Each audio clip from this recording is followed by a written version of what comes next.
You know, the big topic that goes left unsaid in a lot of these events is that there are still people going to jail for cannabis. There are still people serving time. And that's not because of our next speaker. Let's see, he is the indeflatable Dean of Cannabis Law. He's, one of the activist of the activists, really, right? Bruce Margolin, everybody. Do you want to take the stage here? Thank you. Thank you. First, I want to say no one belongs in jail for marijuana, right, folks? Okay. Now, and I want to thank the City of West Hollywood, and of course all the participants here, and of course all you folks that put together this Cannabis Education Forum. I'm so excited about being here and the speeches I've heard from people, including Candace, regarding her efforts regarding the realization of marijuana, how important it is to the medical concerns of people. It's just, to me, it's like a dream right now because I've been working at this for many, many years. The City of West Hollywood, I've been a practicing lawyer here since 1976. As a lawyer, I'm also the head and director of NORML, the National Organization of Reform of Marijuana Laws, since 1973 here in West Hollywood. And I've gone to many of these events over the years. And this is like, to me, can I say, a very high experience in the sense of it's really so rewarding to see that we've all come together in this way in a very positive, very professional, very intelligent group of people that are talking about something that's so important, and is to, first of all, to recognize that marijuana is a beautiful, wonderful medicine, and of course, it has many attributes beyond that. But let's get back to the reality here. Why I'm up here is that my profession is to defend people that get in trouble on one hand, and to try to help them stay out of trouble on the other hand. And I've done that for many years by not only defending people, but giving lectures and also providing a guide on marijuana laws that really informs the public about what the laws are so they can prevent themselves from getting in trouble. If you go online at my website at 420laws.com, you can get my guide for free. And also, I have a 420 Laws app that tells you more information about what you should do if you get pulled over, for example, by law enforcement in situations regarding DUIs. People don't understand the laws and they make mistakes.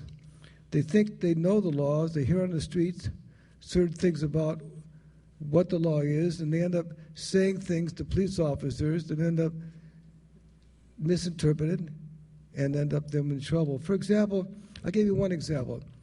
Transporting marijuana is limited to the amounts that are reasonably necessary for your current medical needs. There's one case in particular, my God, called People versus Wayman. I keep reporting out to people and reminding them of. In this case, the defendant testified that he believed he could keep the marijuana in his car because his mother didn't like it in the house. She was complaining that in the house she didn't want the marijuana, so he kept it in his car. There was no question about it being medical. Doctors testified. The court conceded it was medical. But the Court of Appeals said, no, you can't have 4 ounces of marijuana in your car for purposes of having there to store it. You only could transport an amount that's reasonably necessary for your current needs. So people typically get pulled over in their car and they start talking to police officers and not realizing what they're saying oftentimes puts them in a position to be accused and puts them in a situation where they otherwise wouldn't be if they didn't know the law. My position is, and people try to say all the time, it's best not to talk to police officers because the reality is, once you do, you open the Pandora's box not only about what you might say inadvertently or by mistake, or also the fact is the police officers can interpret what you say in a way that could put you in jeopardy. As a matter of fact, referring back to my app, my 420 Laws app, which you can get online for free, it has a panic button that not only explains to you what to do if you get pulled over, what your requirements are for a DUI investigation. It also records the conversation in a way that it could be protected so that in the future there won't be any misunderstandings about what was said. You know, when DUI investigations you think you are required to do anything. You're not required to do anything except one thing, and that is to take a blood, breath, or urine test. Otherwise, you lose your license for 6 months. You're not required to take field sobriety tests, and those things are used against you in order to convict you. And the fact that you might have some herb in your system, that alone is not a basis to convict you. So, again, understand the law, understand your rights is the important thing. Now, another thing I hear about all these people talk about, I'm a caregiver, oh, I'm a caregiver. The term caregiver is very succinctly described under the law. A caregiver must assume responsibility for the health, safety, and welfare of a patient, and they have to do it before they provide marijuana, and they have to have a relationship that consistently assumes responsibility. The leading case on that was a guy that was unquestionably taking care of a patient in Northern California. He lived in Los Angeles. He would go up there, provide marijuana to the patient, take him to the doctor, but he didn't do it on a consistent basis. And therefore, the Court of Appeals, because he wasn't doing it consistently, he wasn't a caregiver. Also, people seem to think that just because somebody else has a medical recommendation, they can provide marijuana to them because they're patients. That's not true either. You have to have a relationship which is called either a collective relationship, which you could develop by either an oral agreement or a written agreement. But you just can't sell weed to someone because they have a patient. They're a patient. So remember that as well. People are still being arrested, charged, and convicted on basis of transporting marijuana, for example, when they deal with collectives or co-ops. We have so many people coming down from Northern California and around the neighborhood with their grows, bring it to a collective or a dispensary, and they get pulled over. And as a result of that, they have to explain why they have those 4 or 5 pounds in their car. And unfortunately, many people don't have the good sense just to be quiet about what they're doing, as opposed to try to explain themselves. You'd have to confirm and establish with the court and the jury, if you get that far, that you're a member of a collective or a co-op or a dispensary, and that this participation in your transportation is by with the understanding that's your duty, that's what you're performing. And the problem is, of course, these dispensaries typically don't want to come forward and testify for you, so you have a big problem on your hands. Anybody providing dispensaries with herb is in jeopardy of being prosecuted, busted, and potentially convicted. So all that is in play here. And people can think that, oh, marijuana is legalized, isn't it? Well, it is not legalized, all right? People are going to jail as much now as they ever did before. If you go to the courthouses today, you'll still see about 40 to 50% of the court calendars are marijuana cases to this day. And, of course, the police love marijuana because it gives them probable cause to search. The smell is probable cause to search your car, your house, everything else you could possibly be in possession of. And that's a big segue to avoid the concerns about your constitutional rights otherwise. So this is one of our problems with law enforcement wanting to hold on to these laws dearly so they can have this segue into your home and into your car and into your life. Let me tell you that I can't begin to cover all the areas of concern that I have for people that are out on the streets and how they get in trouble. But I'm open to questions to anybody has any specific areas that they want to bring to my attention so I could amplify what the law is. My guide on marijuana laws, I think, is written simply. If you read it, you can stay out of trouble. If you just remember that the most important thing when it comes to police investigations is not to try to explain yourself, because typically, again, you'll be misinterpreted by the police officers in a way that's most detrimental to you. They are not there to be judges in the sense that they want to help you. They want to put you in jail, and therefore they're going to interpret anything you say in a way that's most negative to your potential defense. I know most of you all know people who have gone to jail. It's very, very sad when people are in trouble because it's scary. You have to bail out. You got to hire lawyers. You got to go to court. And again, the other problem we have with the laws is that they're very vague. Matter of fact, Kamala Harris, our Attorney General, recently wrote a letter, actually in 2011, to the legislature saying that she cannot come out with guidelines in 3 different areas. One is edible laws, laws involving what collectives and co-ops are participation, and the question of profit. This is one of the big problems with anybody involved with marijuana, in the sense that they're providing it in a collective sense or a dispensary sense, is that the duty of a defendant is to prove not only are they participating with a collective or co-op, but there's no profit involved.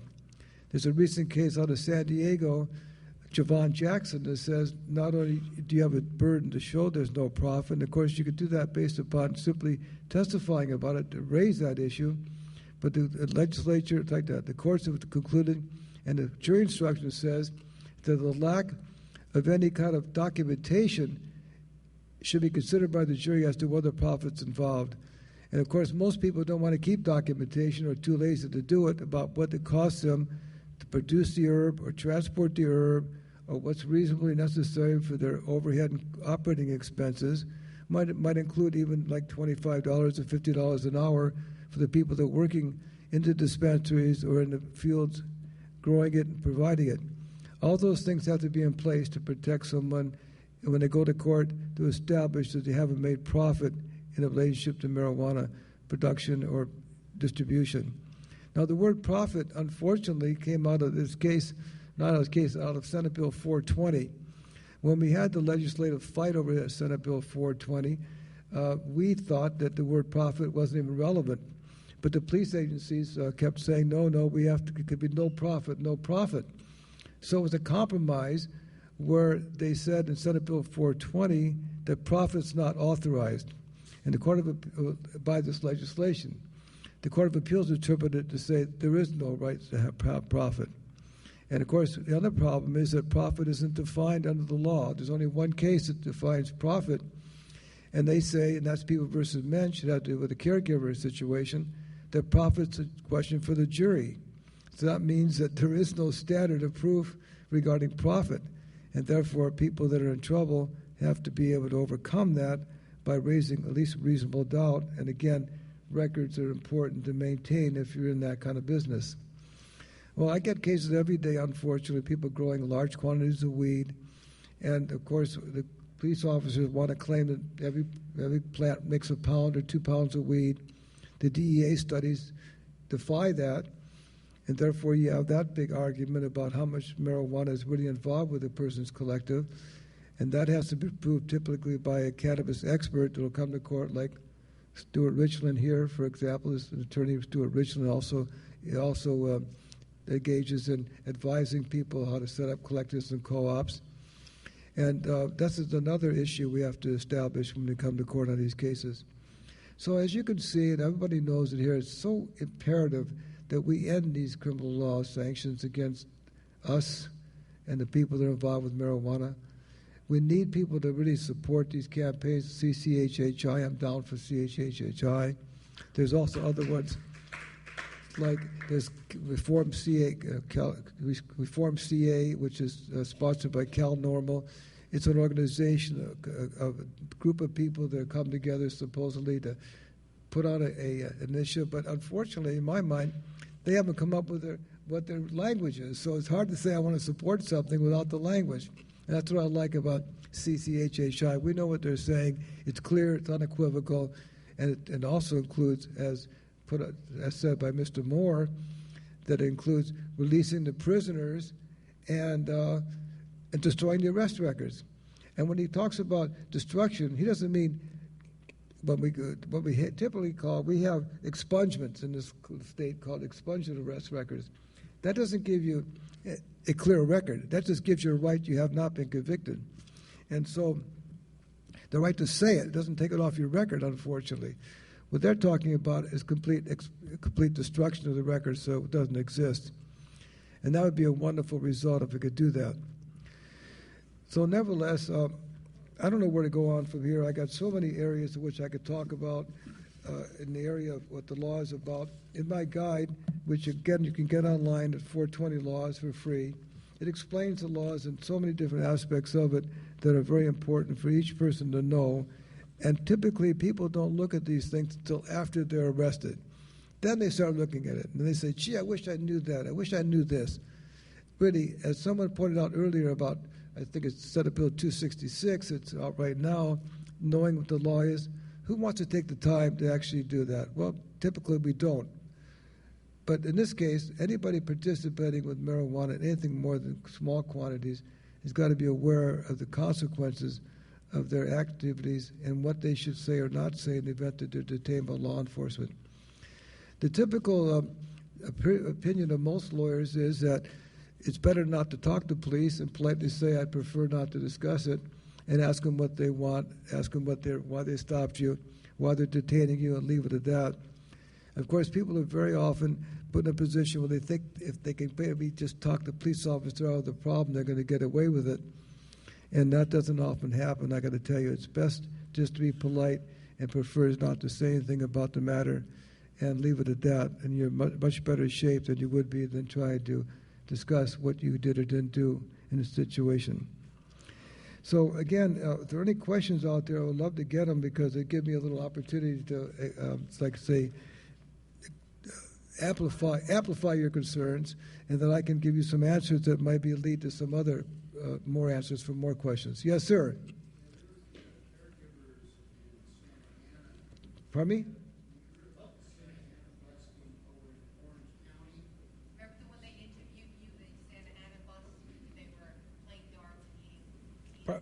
What's that?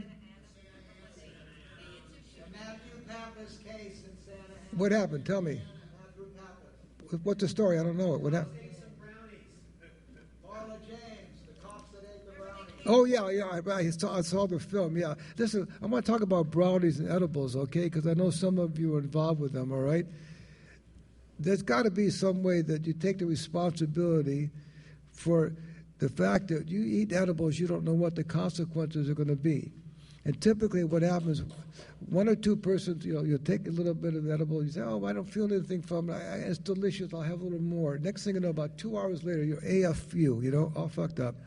And you don't know where you are, what you've done, you can't be driving, it's very dangerous. So anybody involved with edibles, you've got to explain at least what you have in that edible as much as possible. Give them the details, not to take portions of it except very small quantity, and wait 2 hours for the results because every person acts differently on edibles. And I think that's a very dangerous proposition, eating edibles, and people should be aware of it. So anybody out there with edible businesses, please take it on yourself.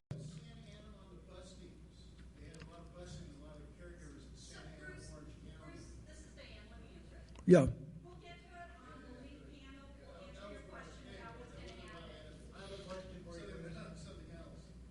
I know, but I saw the video of the cops who were eating the edibles at the bus. I don't know what happened to those guys. I'd like to hear about what happened. What? They got what? I know that. Did they get fired or anything else? You know how they got? Oh, big deal. Yeah. Okay, let's hear it. The question is. Yes, sir. What can you comment on the federal indictments against Dan Rush, the guy with the union organizer that's tied in from Gavin Newsom down to a whole list of people, including people in this room?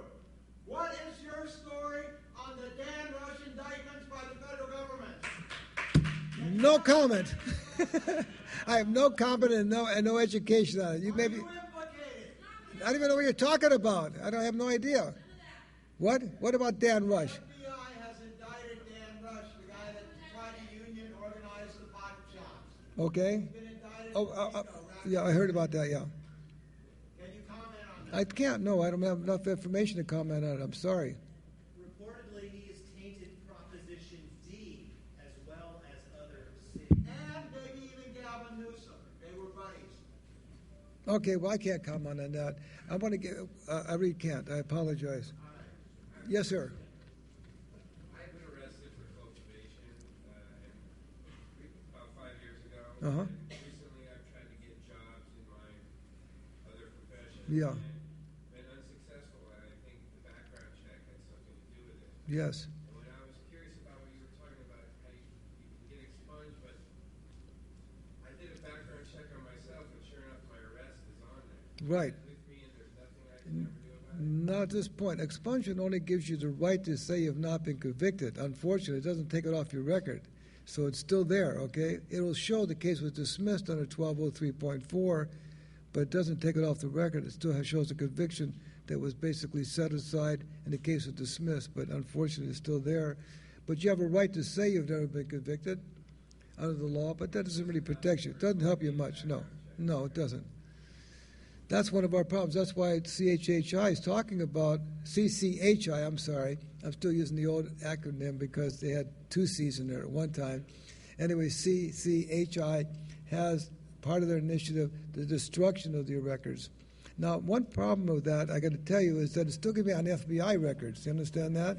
And that's a problem, too. The FBI records are still going to exist. Go ahead. Give me another question. Who's in trouble? Who's got a problem? Yes, sir. Where can medicinal patients legally medicate? Anywhere. And that's another problem I'm worried about the initiatives. In Colorado, right now, they have a rule you can't medicate in public, all right? I mean, it's messed up. If you're going out, you want to go for a hike in the mountains, technically you could be arrested for smoking a doob out there, you know? But in California, there's... Anywhere you can legally smoke cigarettes. Exactly. There's no problem right now, and thank goodness, hoping to stay that way. That's right. Right. Anywhere. What about CHHI? You have anything about public use? Yeah, there's nothing in your initiative about it, right?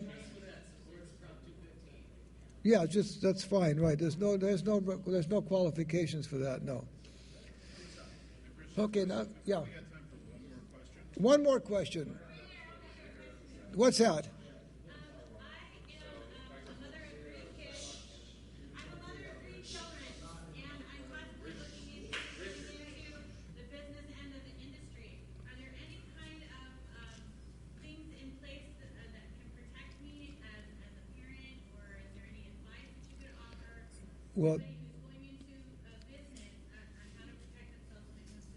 Well, obviously the problem with the children's services is they're going to say if the children have access to the weed, they make an issue out of it. Okay. Now we know that children don't eat marijuana, especially if it's growing. For example, it's not psychoactive unless it's heated. But you got to be careful with all that. I've got several cases right now, particularly cases involving making butane hash, okay, which is very bad news because, as you may know and well know, people blow themselves up and blow up their houses and their children along with it. So that's another problem. But as far as you're concerned, I don't know, you just have to use your noodle about not getting the kids involved with your herb, Right, you got to lock it up, you got to keep it in.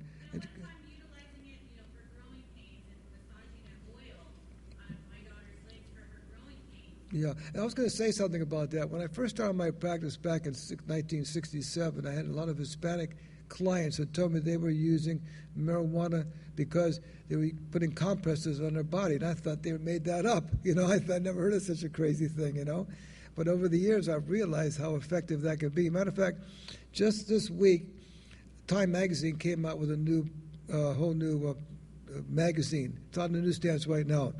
And one of the people that are interviewed in that magazine is a ballet dancer who explains how she uses marijuana on her injuries as a ballet dancer. There was another panel that from Jimmy Chong about his problem with using marijuana, why it's important to him. But my point is, that's a problem.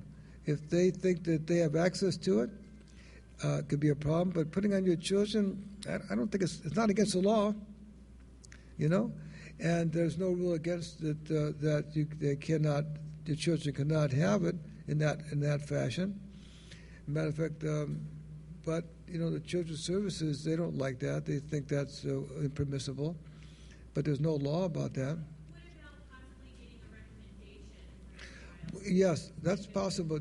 Dr. Bierman, who's a doctor up in Santa Barbara, he fought the fight. Matter of fact, what he had in his case is that an underage child, 16-year-old kid, came to him without his parents' permission, and he prescribed marijuana to them. They tried to take him to the medical board. He fought the fight all the way through and won the case. The case was dismissed against him, saying basically he had a right to participate in providing herb to an underage person. So if you have any questions about that, Dr. Bierman in San Francisco, in fact, that is Santa Barbara, can give you a heads up about how to deal with that issue, okay? Thank you. You're welcome. It, okay, well, I thank you all for being so polite. And, and one more thing I want to say. I understand from our recent conversation with Candace, she said that marijuana makes you have difficulty remembering, and I don't remember why they say that. Is my problem. I don't remember what she said. Why did she say that? I don't know. Thank you so much. Thank you. Thank you. Everybody give it up for Bruce. And now, Diane Goldstein, Speaker and Board Member of the Law Enforcement Against Prohibition. Hang on, Wesley, before we go, where's Amanda? Where is Amanda? Come here, Amanda.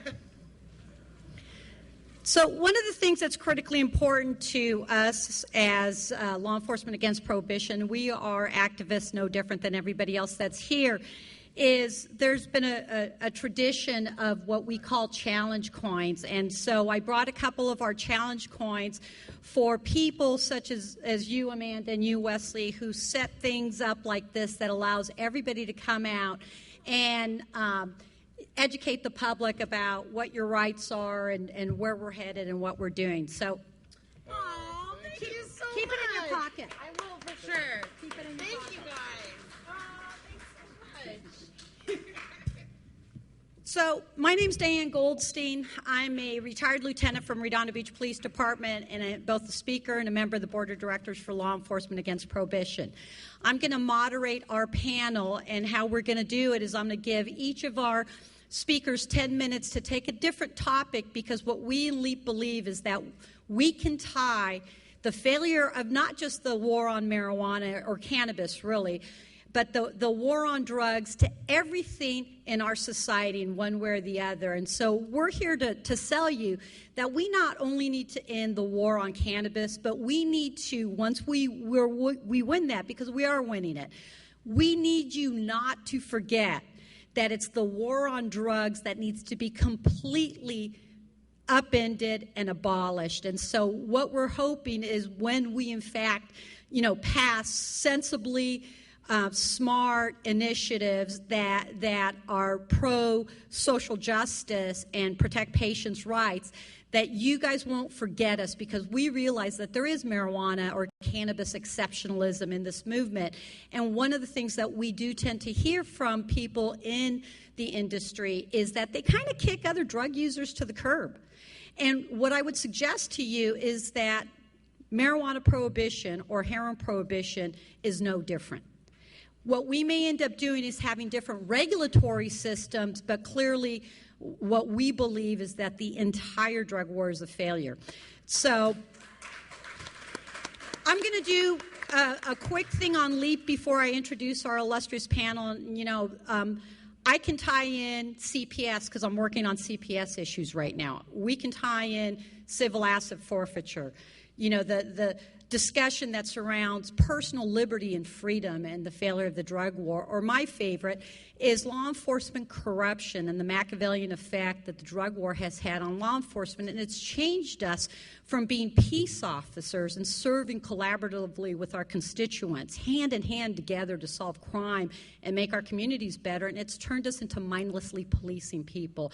And for me, that's my call to action, is because I understand, as everybody here on this panel understands, is that we participated in the system. And for me personally, I'm making amends for a lot of the harms that I inflicted upon our communities. So if you guys can please hold your questions until the end, we'll have plenty of time for questions and answers. So for those who don't know, Law Enforcement Against Prohibition was founded in 2002 by 5 police officers, 1 full-time Canadian police officer and 4 retired American police officers who believed abjectly that drug policy was the singular biggest policy failure in our country since slavery.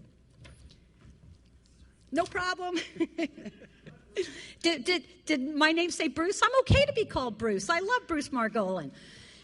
And one of the things that has happened is since 2002, Law Enforcement Against Prohibition has grown exponentially. Currently, we have over 5,000 current, former, and retired criminal justice professionals that crosses the gamut of the criminal justice system, and not just in the United States, but across the world. And in fact, one of our board of directors, Steve, will probably touch a little bit on the David Bratzer case, which is a Victoria police officer who's currently fighting for his right to educate the Canadian public off duty, and his department has tried to shut him down because he believes that the drug war is a failure. So we have a current police chief in St. Louis, or outside of St. Louis, Missouri, and so we have grown exponentially. But what's also critically important at the time that I spend doing legislative advocacy work up in Sacramento or across the country is that we have over 150,000 community supporters. So I would ask you that if you haven't signed up for our email list, I'm not asking you for money, but every email, every name that we gather gives us strength when we go in front of Congress or our local city council and be able to say that the community supports our message. So with that, what I'm going to do is introduce Judge Jim Gray. I'm going to let him speak a little bit about his background. He's going to have 10 minutes, and he's going to discuss the importance of liberty and ending drug prohibition.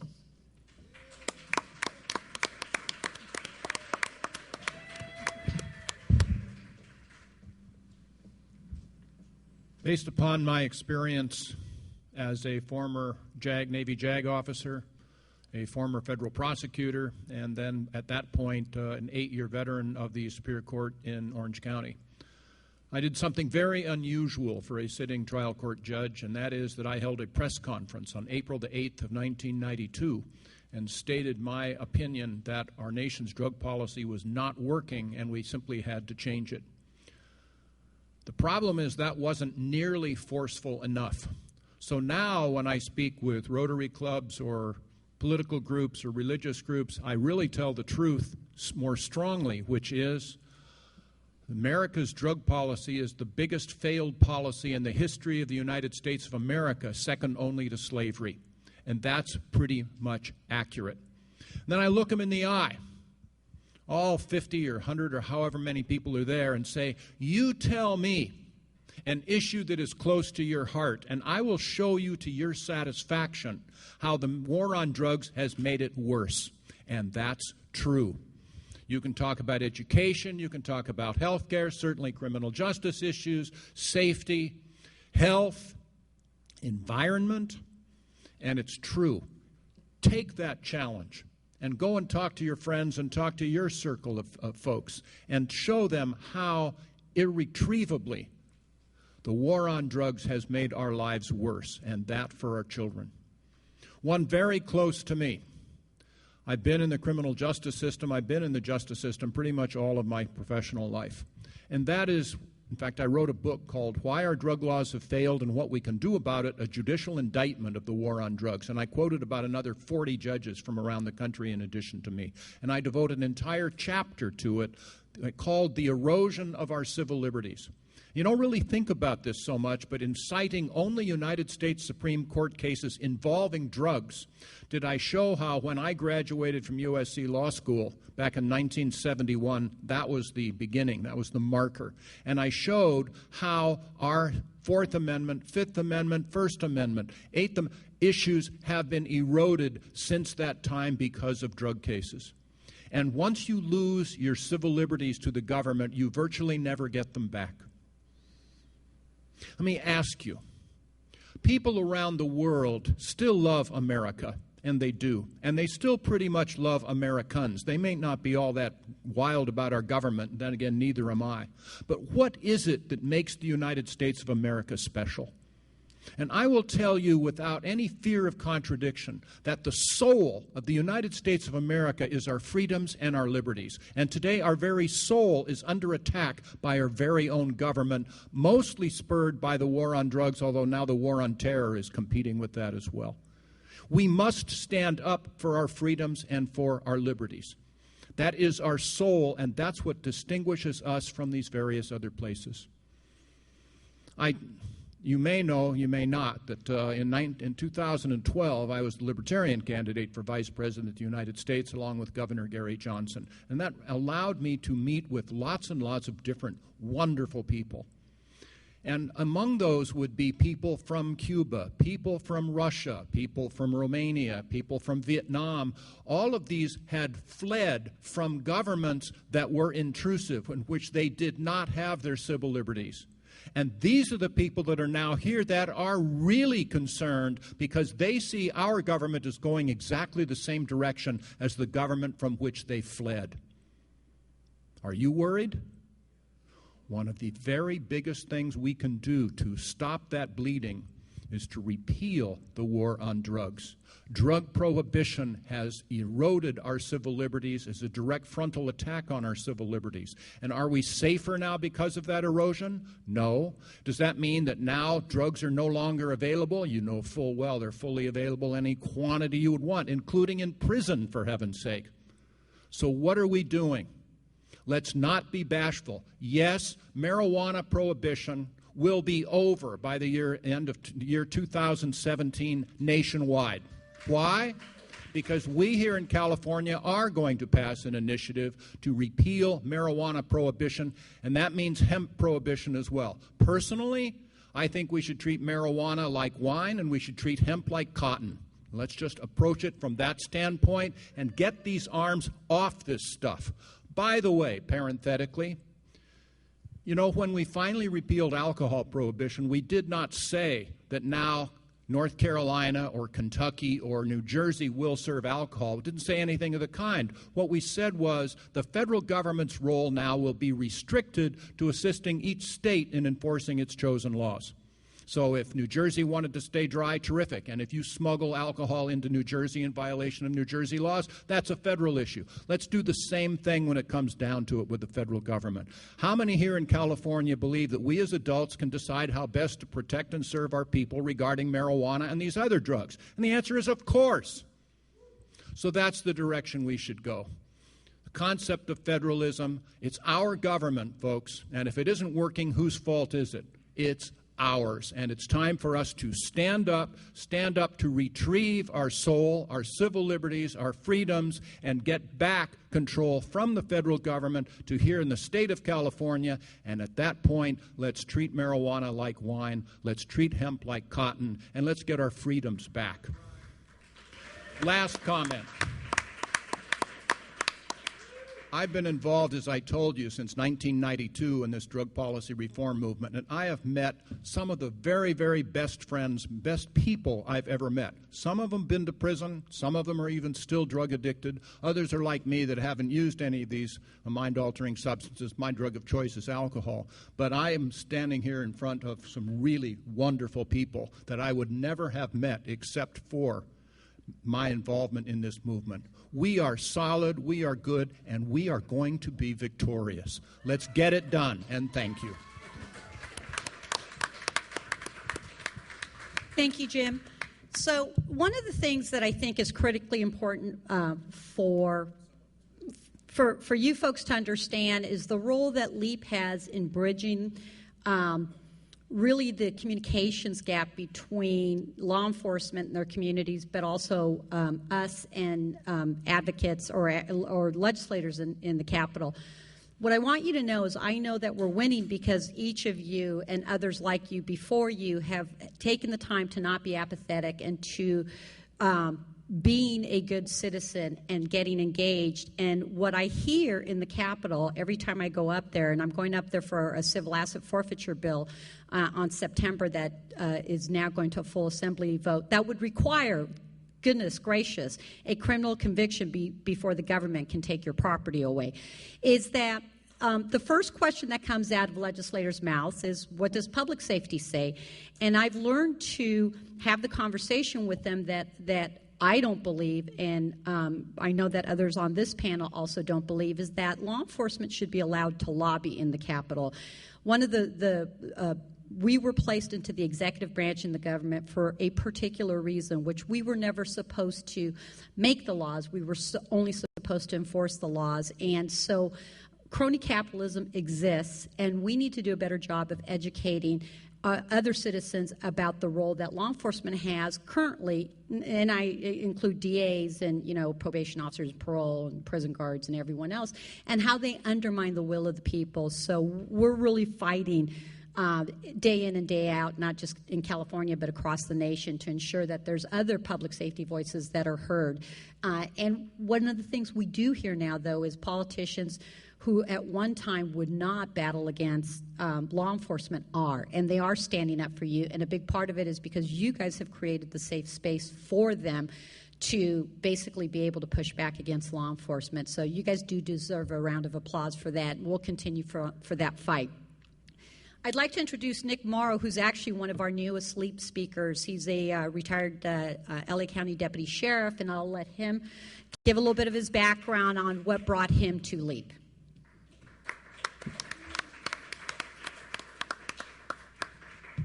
Thanks. Normally I'm in a courtroom where they throw tomatoes at me. I was with the LA County Sheriff's Department. I wanted to find myself as a recovering prohibitionist. Just so I've been going through the programs, going to the meetings, and I'm here today. So I've gone from being the rabid narcotics agent that would hide under your porch and wait for you to do something wrong to grab you. And I truly believe that I wore the white hat. I truly believe that I was doing the right thing and doing the best thing for you and the people that I served. And I did the job with a lot of other people that had the same beliefs, good people that are doing the job for the right reasons.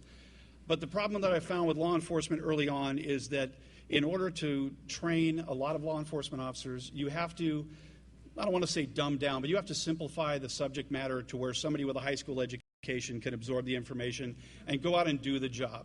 And so those are the requirements to get the job, so you have to tailor your training around that. The problem with the training is that not everything exists in that little shoebox that they train you what's right, what's wrong, and what the procedures are. I was retired in 1995 on a back injury where, it was an alcohol-based wrestling match that I lost. So it wasn't my alcohol, it was somebody else's alcohol. But that leads me to other stuff later on. But the process by which I left law enforcement, I started to educate myself more. I'm a drug nerd. When my friends were getting high, I was taking notes. I was understanding how they were getting high and that kind of thing. And when I went to work with the Sheriff's Department, that was an opportunity for me to really grow in that kind of environment. It was an environment where I could take all those classes and learn all those techniques. Today what I do is I'm a court-qualified expert in drugs, drug usage, drug smuggling, DUI cannabis, that kind of thing. So when somebody does get in trouble, I'm the person that ends up explaining bizarre behavior that goes from anything from cannabis to heroin to weird inhalants and everything under the sun. So I kind of live in this world now.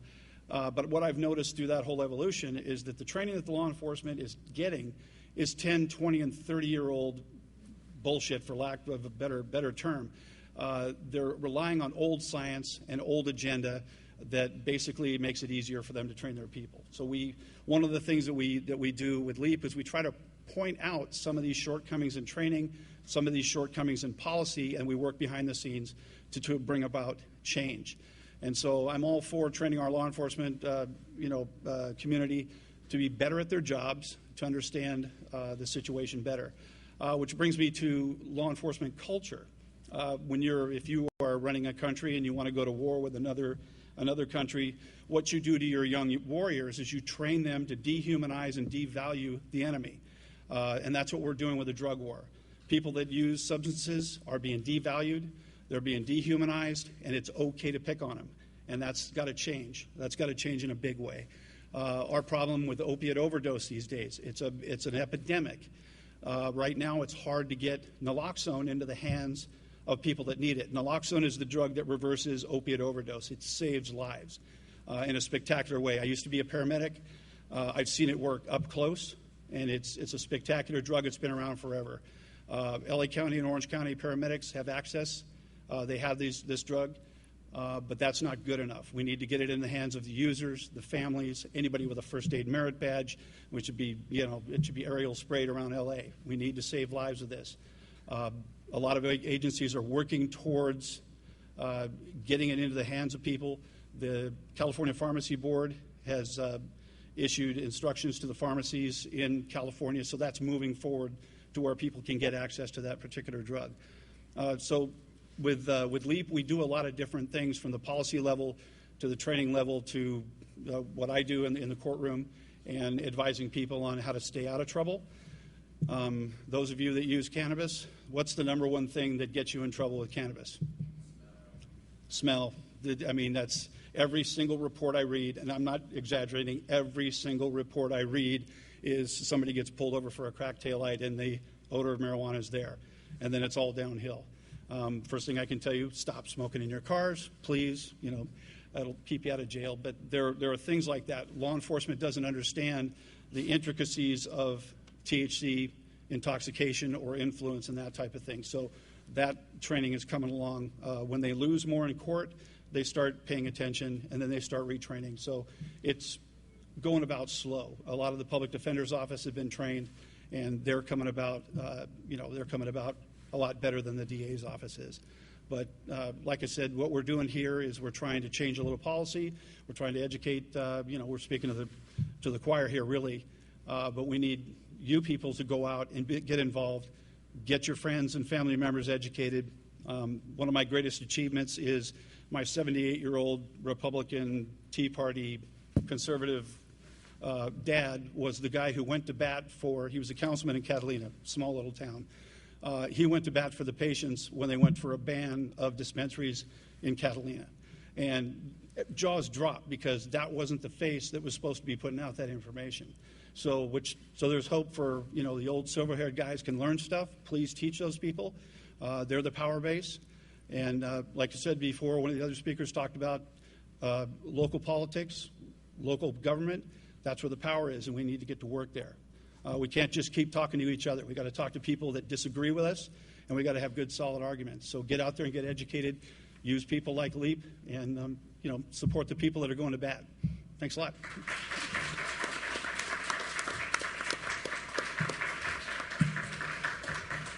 So we have a lot of different LEAP speakers across the world, and we have everything from DEA agents to outside of our country is, the equivalent of their Supreme Court judges or drug czars.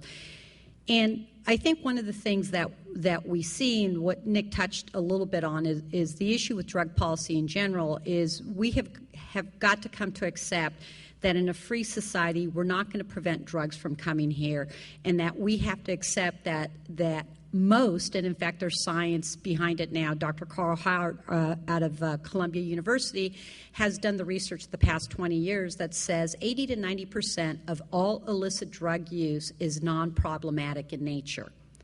Let me say that again. 80 to 90% of all illicit drug use is non-problematic in nature based on a 20-year research project out of a neuroscientist out of Columbia. And the thing that we've seen is that if you extrapolate those numbers, is we have a criminal justice system where 80% to about 83% of all our drug arrests across the country is for simple possession only. And we waste a tremendous amount of resources in trying to force people who don't have drug problems into things like drug courts, that don't necessarily work, or they cherry pick. So we need to save our drug courts for people who in fact have significant substance abuse issues, but instead of criminalizing them, we need to treat them from a public health standpoint, no different than Switzerland, who has heroin-assisted treatment programs where if someone gets arrested, they go to their doctor first, and as long as they don't commit any other crimes, they don't get kicked out. And what they saw from a public safety standpoint is their property crime was reduced between 60 to 80%, depending what canon of Switzerland you were in. And that was because the substance abuser was no longer victimizing people in order to obtain their drugs. So we have to start being smart about crime and not tough on crime, and we have to stop demonizing and stigmatizing people because they use substances differently maybe than I use a glass of wine or a cup of coffee in the morning. So what's near and dear to my heart has always been Steve Downing, who's a retired LAPD deputy chief, who has a tremendous amount of history because he was there when the drug war was actually implemented and started in the city of Los Angeles. And he brings great clarity with his knowledge of how law enforcement kind of changed. But he has a lot of very, very interesting things to say about the future, where we're at, some legislation, and some other issues.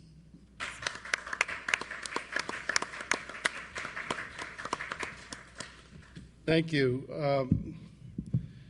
First, I'd really like to say thank you to the Cannabis Education Forum for having us today. And I would like to add to that, thank you to the City of West Hollywood for joining with them and providing this facility. And I'd also like to tell you that this is the park where I got to meet these two guys right here at a press conference kicking off Proposition 19. So we're still around, we're still fighting the good fight, and we're going to continue to fight the good fight until we win in California in 2016 on recreational cannabis. And after we win in California, we are going to have demonstrated to the world that the sky did not fall in, the sky is not going to fall in, and I would like to ask everybody here, don't quit after we win. Keep it going. We got a long ways to go.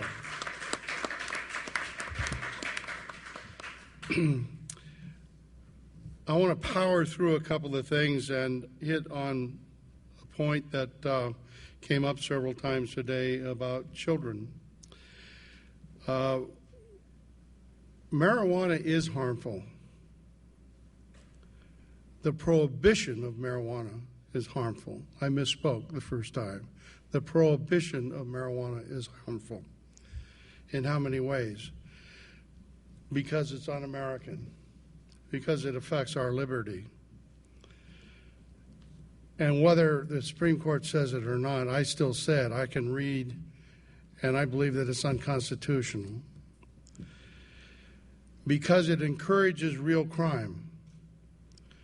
Because it diverts law enforcement resources away from real public safety.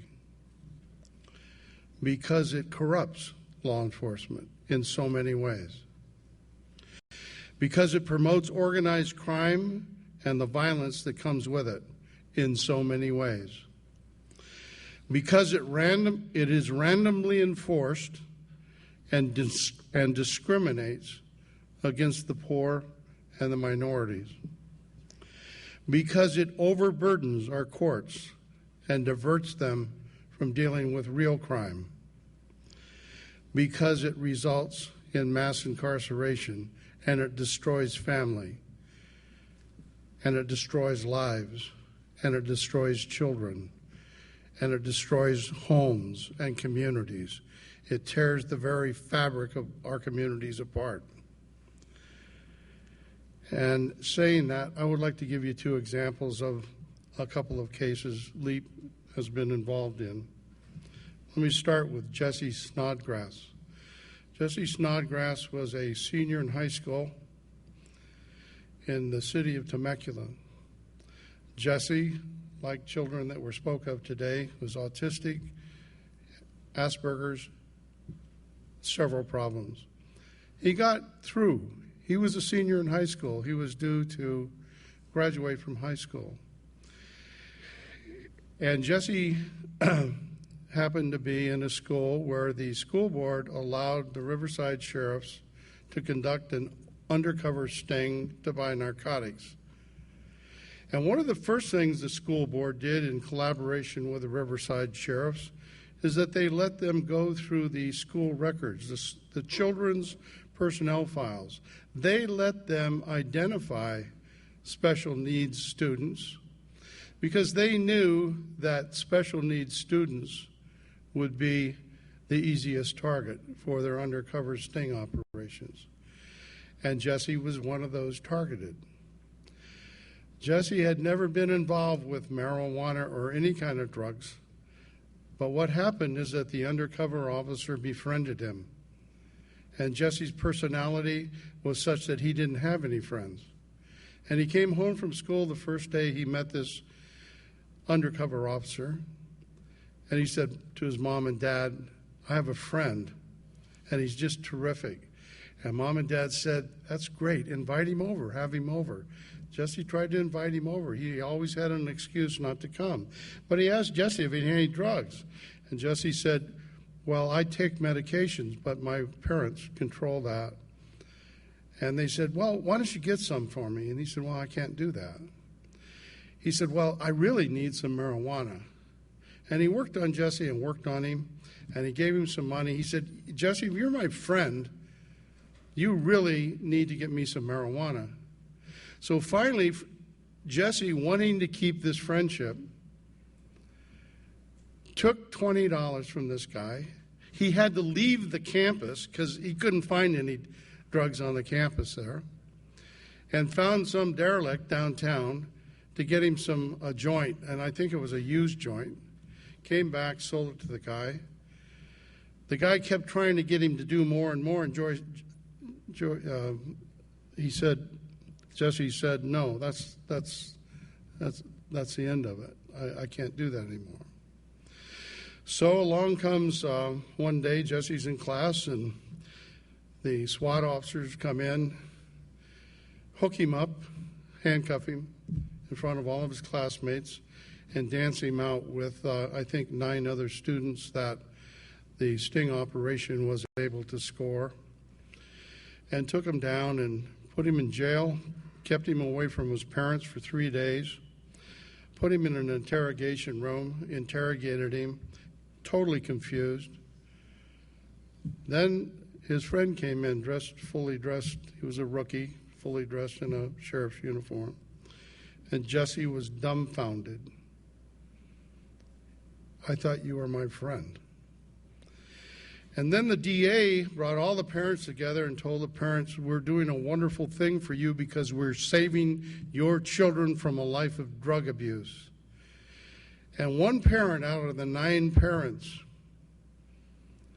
said, you are saving us from nothing. I didn't send my child to school to learn how to buy drugs. And that pair of parents, were the only ones in the group that had the courage to stand up to the school district, to the Riverside Sheriff's, and to the Riverside District Attorney's Office. And they brought a lawsuit. And they wrote articles. And we found the articles, Diana and I, and the people from DPA. And we went to Temecula. And we sat in on a town hall, and we talked just like we're talking now. And we got enough publicity that this case is not over yet. It's still pending. It takes forever to get through the courts. But we now have the school system telling the sheriff, if this case goes bad, we're going to sue you. And the sheriff's telling the school system, if this case goes bad, we're going to sue you. And most of all, it's been 2 years ago now, there has not been a drug sting in Riverside County in any school. They stopped it. A community stopped it. A community can win this war on drugs.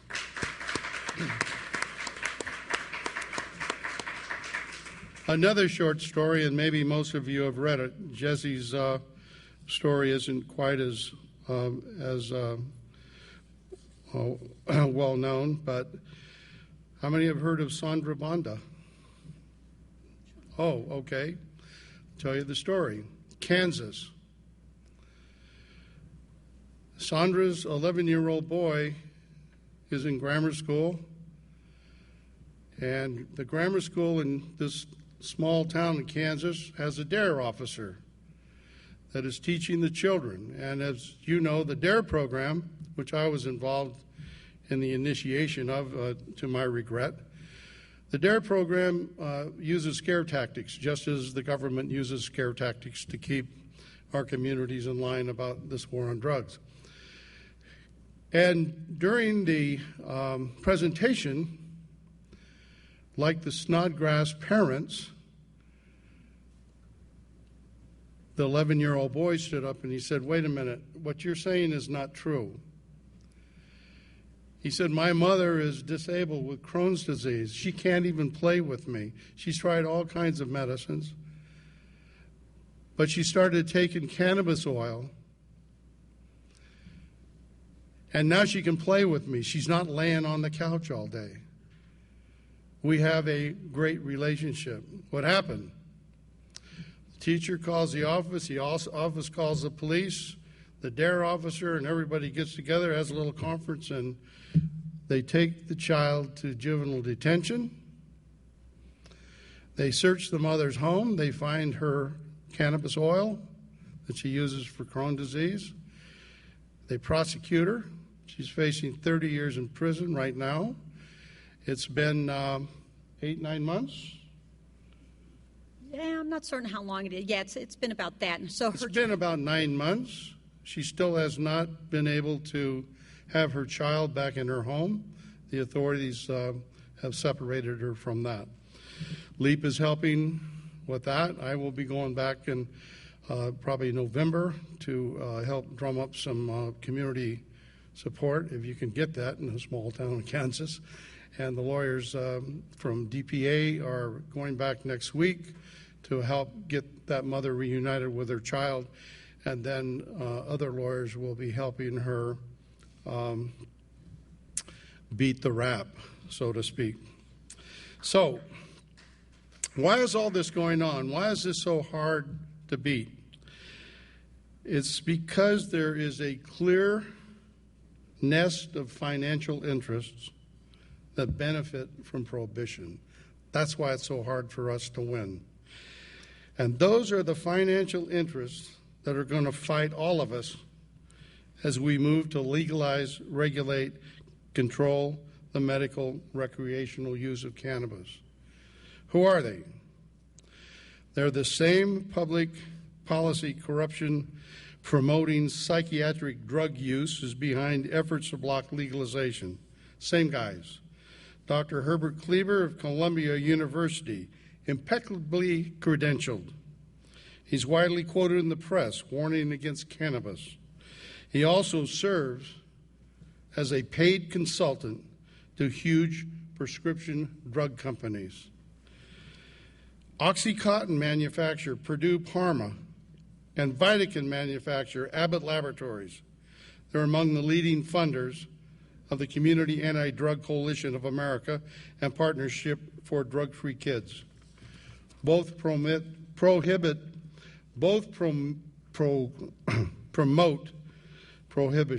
prohibition. And then when Patrick Kennedy, the so-called Project Sam, he worked against Alaska's legislation, and they proved that he has financial ties to the liquor and beer lobby. The list goes on and on. At the top of the list is Peter Benzinger. I worked with Peter when he was the drug czar for the DEA. He was one of the first. I helped him organize drug task forces in this state. I helped him develop intelligence systems. And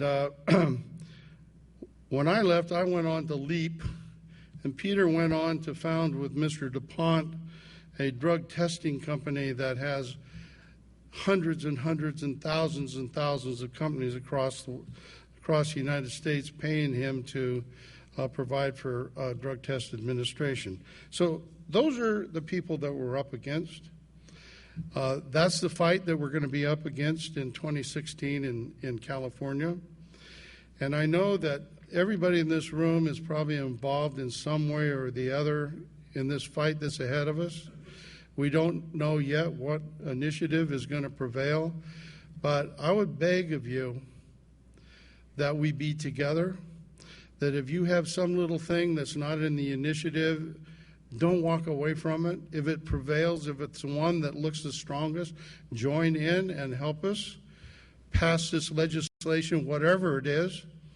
Baby steps, baby steps. Pretty soon we've taken giant steps. We start at the beginning and we get to the end of the road and we cross the line, and that's what we want to do in 2016, and please help us do that. And I'm not going to go into the rest of the stuff because she's going to get me for it. I am going to. I gave you.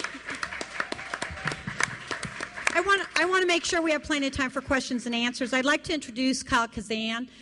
He's formerly with Torrance Police Department, and he thinks that Torrance was better than Redondo, but it really wasn't. So Kyle has a great history as a grassroots activist, as a speaker with LEAP, and I'll let him tell you his story about what brought him here. Thank you, Diane. Thank you, 3 people that clapped. So, wow, what a great panel. Usually I'm speaking by myself or on the radio by myself, as everybody else here is, so it's wonderful to be with my heroes. I really enjoy listening to them. I hope you guys do too. It's Saturday. Most of you guys worked really hard, and you're here. Thank you. Thank you for being here. Is there anybody against legalizing marijuana in this room? I'm not trying to get anyone tarred and feathered. I'm just curious. Okay. Well, I'm going to tell you, God bless you, I appreciate it, but I'm going to talk about bad. Oh.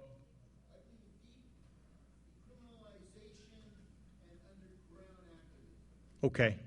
I can appreciate. So nobody is for the status quo that we have now, which I'm just going to say is bad policy.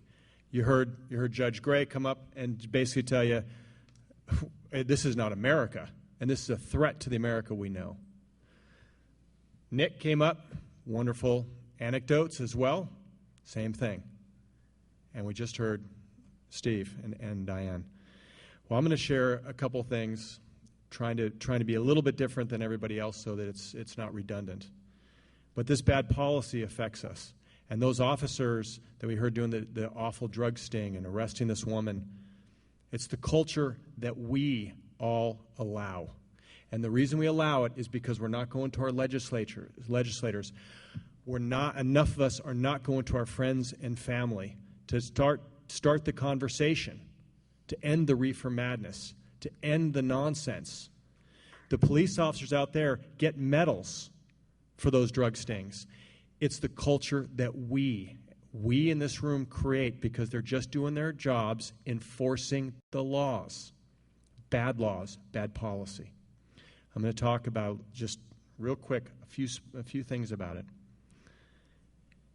You talk to officers that work in poor communities. They're out there hooking people up. You talk to the average person in those poor communities.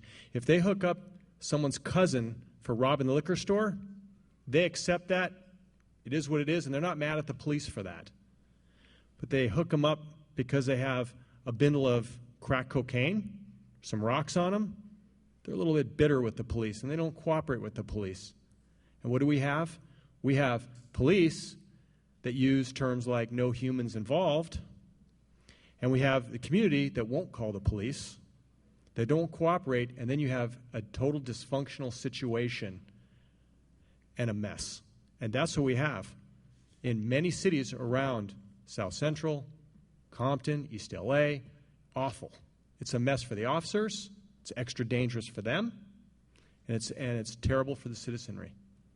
Bad policy. Let's talk about how it can affect any one of you in this room. Right outside, sheriffs, they can give you a ticket for possession of marijuana. It's going to piss everybody off in here. But let me tell you what that does to the resource that we all pay for in our taxes. That officer has to go, they have to take your marijuana, and they have to book it into evidence. Evidence then ships it to the LA County lab. The LA County lab tests it to make sure that when you fight this ticket, that green leafy substance that they booked in is indeed marijuana. That's a priority because your ticket, you're going to be going to court within 60 days. Okay. So then those 2 sheriff's deputies, they get a call tonight of a rape. And some poor woman is raped. They take her to the hospital where they take scientific evidence, vaginal fluid, and they book it into evidence. Goes to that same LA County crime lab. Well, it doesn't have the priority because we don't have a suspect that's going to court. You want to guess what the average is before that gets tested? 2 years. Now, a lot of those people that commit those crimes are in the system. 2 days, we'd have a name, and we'd have a body in custody within a week. And the threat to everybody in this room of that animal that's out there victimizing people is negated. The person is off to jail, where they should be. That's how our resources from this bad policy are being used. So what I ask of you, the folks that you have sitting here, every single one of them, have come out. We're all proud that we served you. Our friends that still do that, a lot of them look at us like we've grown a third eye on our head and that we're heretics. But we do it because it's the right thing to do. We do it because it's bigger than just us. People are getting hurt. The stories that Steve just shared, that pains me that these people are going through that, and I hope that nobody in this room or anybody I know would ever have to go through that. It's a bigger calling. So please, what I ask of you is have the conversation. It's uncomfortable. People are going to look at you sometimes like you have a third eye, but it breaks the ice and will end the bad policy. Thank you very much.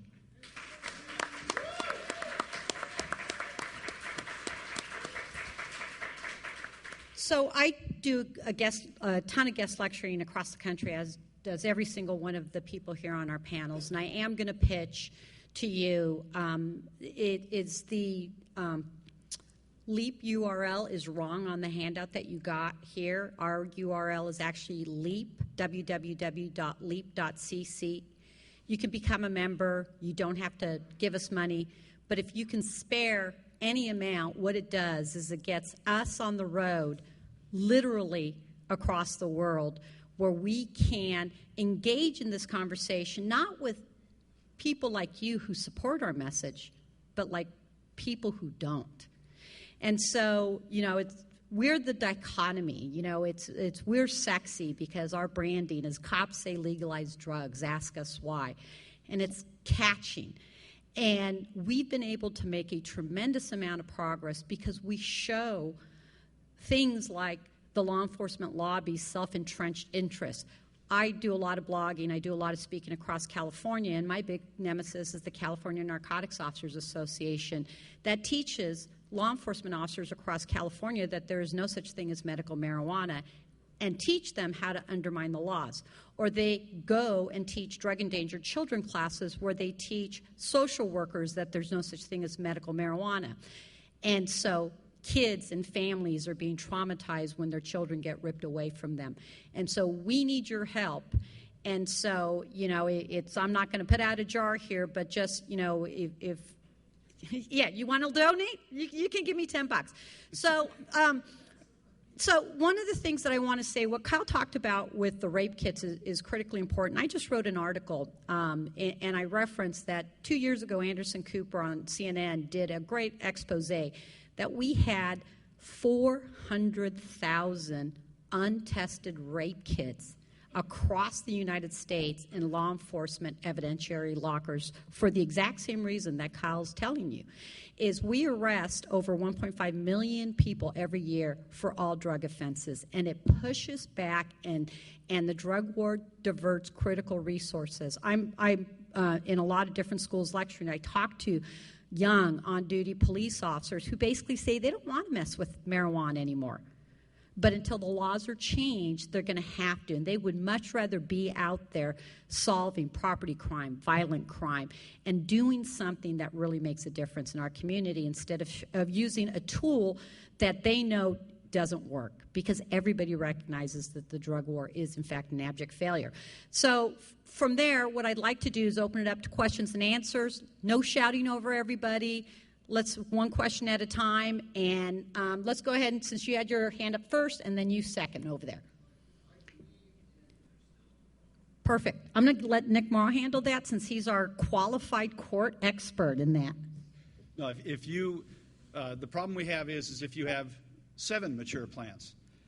Some officer's going to say that the health and safety code says 6 plants is okay, 7 is not. And so we'll tell you, if you're exactly in compliance with the health and safety code, you should have nothing to worry about, but you do. That 7th plant, the officer doesn't know the Kelly decision in 2009. The officer doesn't know SB 420 intimately. The officer doesn't know a lot of the things that are second nature to many of you in the audience.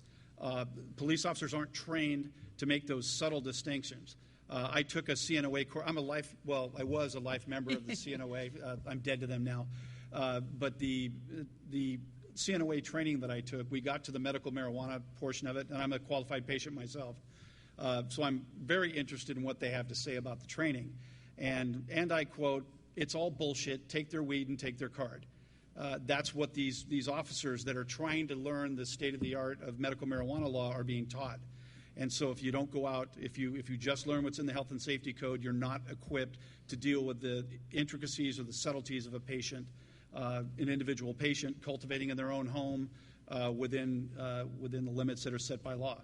So you have to be very careful. So if you are cultivating at home, try to stay in compliance as much as you can. Try to have your recommendation up to date, and make sure that it's a proper recommendation from a doctor that isn't under investigation. That comes up a lot in court as well.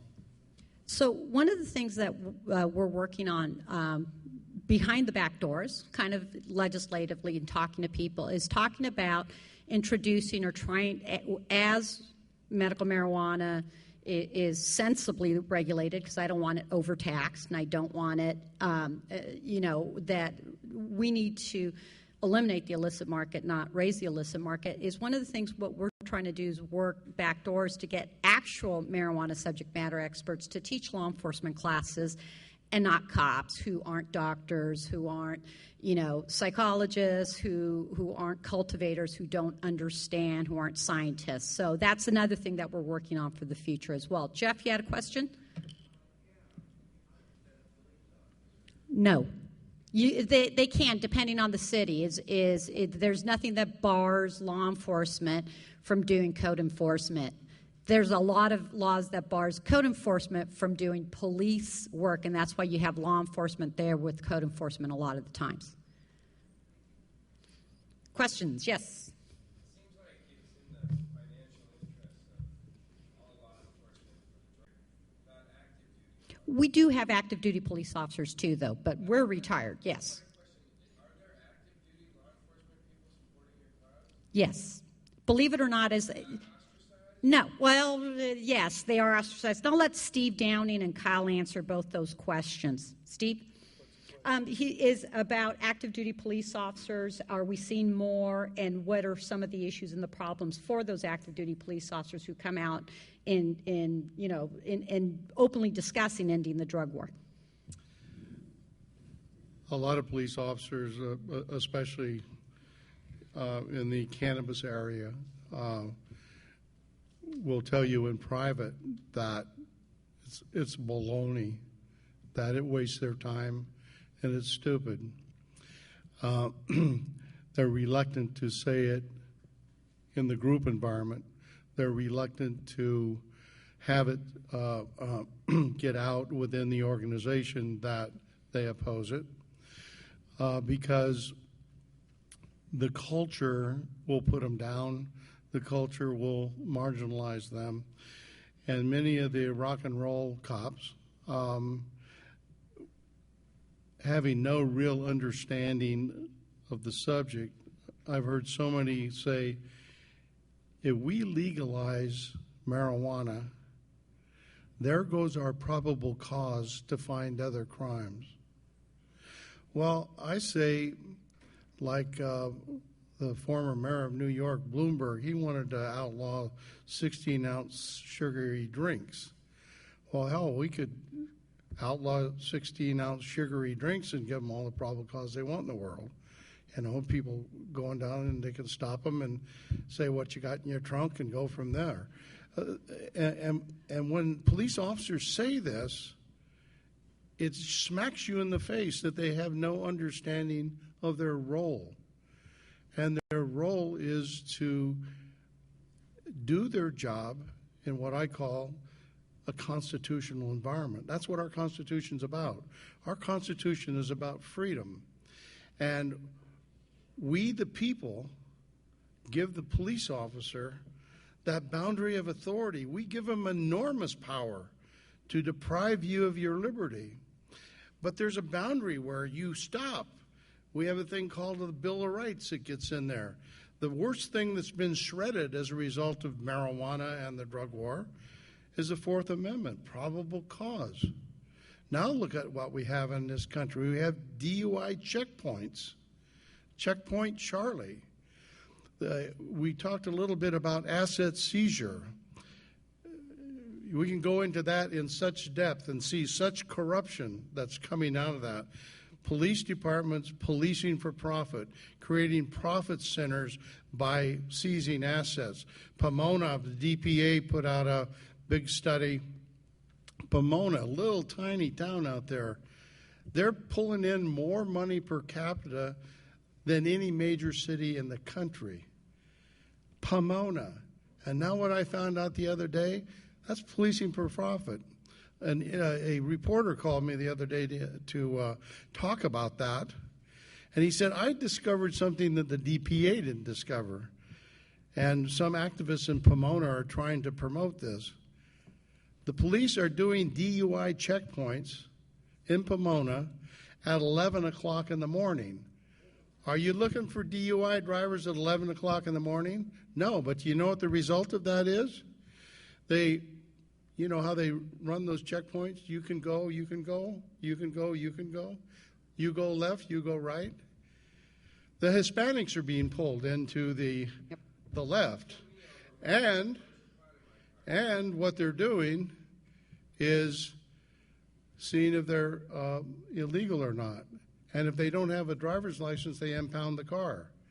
And they get a piece of the action on that impounded car. The city of Pomona impounded 18,000 cars last year. Yeah. I understand the outrage. By the way, Steve is Wikipedia for outrageous actions. Every time I listen to him talk, it pisses me off the stuff that goes out there. I didn't even know about that last one. Well, let me put it this way. We changed the policy in civil rights, and people are not getting squirted by hoses. The cops were doing that. We changed. Wait. Hold on. So, those policies were changed. Civil rights were changed. Then the actions of the police changed. The laws change against DUI checkpoints. We don't allow it. Police don't do it. I mean, so really and truly, we gave them, as Steve just said, we give them that box. He's suggesting, let's take it away. Jim, I'm I gave you an example during my little talk. After the Jesse Snodgrass situation, there has not been a sting conducted in Riverside County by the sheriff's or the DA's office. Okay, all of these things that you're talking about require leadership. Leadership tells officers what they want to do. If the leadership says, you are a peace officer, not a police officer, our penal code never uses the word police officer. Our penal code never uses the word enemy. The military has an enemy, and the military is taught to kill their enemy. A police officer has no enemy, and a police officer is a peace officer. And when we take these laws, consensual, adult consensual, and like marijuana and drugs and Schedule I, and when we prohibit them, we create the environment. And when we pay police departments to get involved in that stuff, we create the environment where the leadership tells guys who join with the noble idea of public service, they join to do that, and then they get into this culture where the leadership says, I got a quota, you got to do this, you got to do this. I want you to go out and seize cars and impound them. I want you to go out and find marijuana, cigarettes, and ashtrays so you can seize that car so we can make asset seizure. The asset seizure laws that were put into place by this country, the federal laws, especially the one that doesn't require any conviction behind it, the arguers for that legislation said, you give us this and we're going to get the kingpins. But what's happened, the average seizure is $8,000. I don't think there's a kingpin in the bunch. But that's leadership. That's our country, and that's why our voice has to say to the leadership, to our legislators, to our chiefs of police, to our sheriffs, you're not doing a good job because you are turning our peace officers into drug warriors. Jim? That's what's got to happen, and that's going to come from the public. The reality is, that it is our government, and if it's not working, it's our fault. I strongly encourage you to have your son pursue being a police officer. It is a wonderful, noble situation. Most police officers are absolutely fantastic. There are some better than others. Maybe there are even some judges that are better than others. Don't never say I said that. Let me tell you what happened in 1995. We went to the Hoover Institute at Stanford University. We had a wonderful man named Joe McNamara, former police chief of Kansas City and police chief of San Jose, organized 3 different forums. 50 chiefs of police from all around the country came to each of those 3 forums. And once the doors were closed and the public microphones were turned off, they were talking the same way we are. And then they looked at us and said, you know something? We need your political support. We need you to give us the ability to say the truth. We have to get this word out so that people understand, because I'm a chief of police. I have many masters. I have to report to the mayor. I have to report to the city council. I have to report to the editorial board of my local newspapers. And if I told the truth, I'd lose my job. It's up to us, folks. We have lots of good people. We're talking about institutional corruption here. The whole asset forfeiture, the whole war on drugs is an institutional corruption that we must change. So let me say 2 things real quick on it, because you bring up a critical point, and it sounds like you're a little frustrated maybe with the answers that you got. One of the things that needs to happen that's very clear is what Kyle said is right. We have to change the laws and strip power from government. And I'm not just talking law enforcement. I'm talking about a lot of different things, because, quite frankly, law enforcement we are now into the regulatory police. Recently I was driving home and got a $500 red light camera ticket. I'm not happy about it, but, I can pay it. But you know what? If that $500 ticket happened to my son, he would lose his license because he couldn't pay it. Then he'd go to warrant, and then his car would get towed if he got stopped. And so it's not just about the drug war. It's about the overreach of government. And so we really have to – it's too many laws. And that's exactly it. We have too many – it's the overabundance of laws. Yet, I know. Yes, we know that. Yeah, you're right. But once you strip power and then you demand the proper training and the proper education of your officers, which means is teaching them that, and that's why blowing up the drug war is so important, because we have stigmatized drug use and made it a moral issue, and it's just like other victimless crimes, gambling, prostitution. Anytime you prohibit a substance, you're going to create this. And so we're making a lot of progress. Jim's been in it for a lot longer. I just got an email from an active duty police chief from Boise, Idaho, who read one of my blogs, who said, tell Lieutenant Goldstein she was right. The drug war has been the worst thing that's ever happened to law enforcement, and more law enforcement leaders are starting to recognize that. So not that we're completely winning, but we're making progress, but we need you to tell the politicians and the leaders that it's time to end this very, very failed drug war.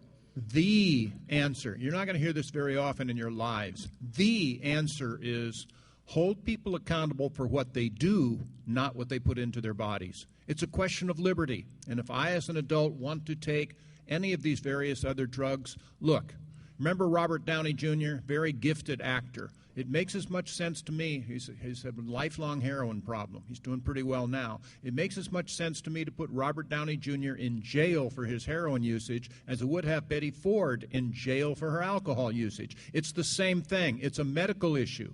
But if Betty Ford, Robert Downey Jr., you or I drive a motor vehicle impaired by, you name it, alcohol, my drug of choice, cocaine, methamphetamines, marijuana, that's different. What's the difference? And the answer is, now by my actions, I'm putting your safety at risk. That's a legitimate criminal justice function.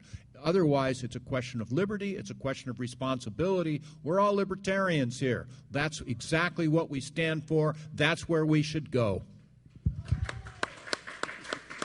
So we have about 10 more minutes. Do we have any more questions?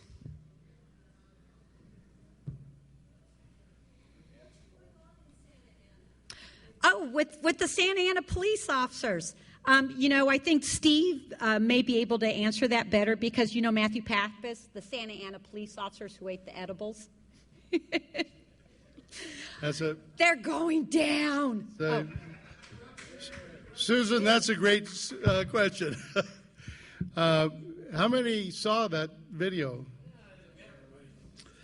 Well, I made an observation the other day. I saw it all, and the female police officer first of all, as you know, they entered with battering rams. There was no need to do that. They entered with guns drawn. There was no need to do that. They tore down the video equipment. There's no need to do that. They proned out the customers and the clients, and there was no need to do that. And then when the video hit the airwaves, the first thing that the chief of police does is said, well, we didn't get to see it all, and there's probably a different story there. And then the different stories show him eating the edibles, and the young lady in uniform that had met Marla in the back room, the woman amputee in the wheelchair, said in her braggadocio fashion, I could have kicked her, I wanted to kick her in the nub. Well, I didn't really understand what that meant at the time. I assumed that she meant she wanted to kick her in her amputated leg. But then I saw the conviction of the LAPD policewoman who kicked the woman in her genitals and killed her. And I just wondered aloud if that's what that woman meant. And the behavior of those officers was despicable. But the interesting thing, as you know, the union went to court to get an injunction against Santa Ana Internal Affairs using that tape to investigate the misconduct of the officers. And they lost. But it gives you a good example of how far police unions have come in this country in crossing the boundaries of legitimate, fair negotiations for wages and working conditions when they go to court to try to protect their officers, their membership from that kind of behavior. So the injunction was dismissed, but another interesting thing happened as a result of having that videotape. Since that time, every dispensary that has been inspected in Santa Ana has been done by code enforcement who knock on the door and say, may we come in? And they come in and act like gentlemen and ladies, and they ask their questions and they go away. And it's public pressure that makes those kind of changes. I don't know what the chief of police is going to do about those officers. If I was the chief, several would be terminated. Others would be disciplined, and others would be sent back to the academy for a better understanding of what policing in America should be. Santa Ana. What, Bruce? Well, you know what, the district attorney's office is looking at it, but we'll see what they do or what they don't do. And so we have 5 minutes, and if there's any last questions, we have time for one more question because we have another engagement at 6:30 that we're supposed to be at. If not, Law Enforcement Against Prohibition really thanks. Oh, go ahead. Well, you're talking about the private prison industry. Well, you know, LEAP doesn't necessarily have a full position on it, but I think I can speak for myself and everybody else here that we don't believe that people should profit over people's incarceration. I mean, I find it appalling that there's corporations that demand that there's a certain level of incarceration and beds space that is kept in order for them to continue to operate a private prison. And so, no, we should not be benefiting off of the criminal justice system at all. No. And then no, I don't personally. That's not a lead position. That's me personally, because we're yeah. But Steve, private prisons, do you think they should exist? What? Private prisons, do you think they should exist? No. It's profit. It's profit at the expense of human lives. When a private corporation negotiates with the state, and they say to the state in their contract that they must incarcerate, that they must keep at least 95% of the private prison's beds full, that's quotas. That's the state saying, hey, crank it up. Let's get more people in jail. That's the state saying to the judges, hey, you're not sentencing harshly enough. Now let's just close a bunch of prisons. Yes, that's even better. Let's close. Yeah. Bruce has a question. I admire this guy so much. He's going to get the last question. You can give it to me, and I'll make certain it gets there. He says, who do I give the check to? So, Wesley, Amanda, oh my goodness, thank you very much. The audience has been great. You can find us at www.leap.cc. We can have rational discussions about what the marijuana industry will look like, but let's all blow up the drug war. Yeah. Oh, thank you so much. Thank you all again for coming out today. If you need to get, well, you're going to need to get, right outside the office by the pool, there's like a little window. If you go over there, there's a little thing you scan and you can get parking validation. And help yourselves to water and candy and stuff, because it's all going to just go somewhere. So, but thank you so much for coming. Thank you, thank you, thank you, thank you, thank you. And did you thank the? And just a couple more. Did you thank West Hollywood? Oh. So we wanted to really give a special thanks to West Hollywood for just letting us throw this event, for helping us throw this event, For to getting it all sponsoring done. it. If it wasn't for the city of West Hollywood, none of this would have happened. The city did all of this. That's right. Yeah. So thank the city of West Hollywood. Thank you, Mayor Horvath, and thank you all for coming. Have a great day, guys.